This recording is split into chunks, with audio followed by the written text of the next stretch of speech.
Hi friends, newborn பேபிக்கு லங்கோட்ஸ் எப்படி மடிக்கிறதுன்னு பார்த்துடலாமா?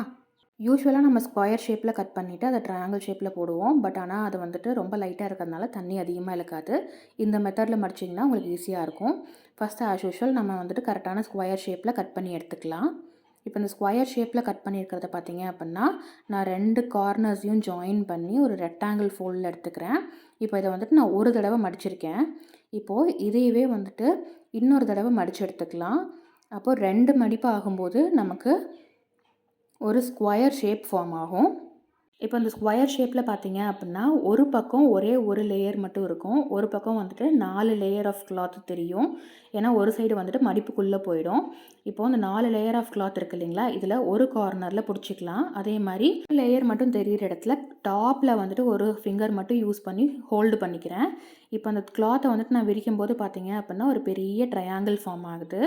இப்போ அதை க்ரீஸ் பண்ணி விட்டுட்டு ட்ரையாங்கிளோட டாப் கார்னரில் பிடிச்சி அப்படியே வந்துட்டு அப்சைட் டவுன் பண்ணிங்க அப்படின்னா துணி திருப்பி போட்டுக்கலாம்.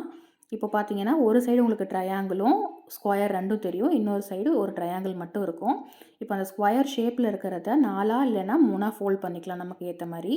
நான் 4 ஃபோல்ட் பண்ணியிருக்கேன். இப்போ மேலே பேபியை வச்சுட்டு கீழேருந்து துணியை மேலே எடுத்து போட்டுட்டு இந்த 2 சைடு ட்ரையாங்கிள் இருக்குது இல்லைங்களா, இந்த 2யும் ஒன்றா கொண்டு வந்து ஒரு நாட் போட்டு கட்டிக்கலாம். அவ்வளோதான், முடிஞ்சுது. இப்போ நான் பேபி இல்லாத மாதிரி நான் மடித்து மட்டும் வைக்கிறதுனால இந்த மாதிரி ஃபோல்ட் பண்ணி எடுத்து ரெடியாக வச்சுக்கிறேன். இது மாதிரி நிறையா நம்ம செஞ்சு வச்சுட்டோம்னா ஈஸியாக இருக்கும்.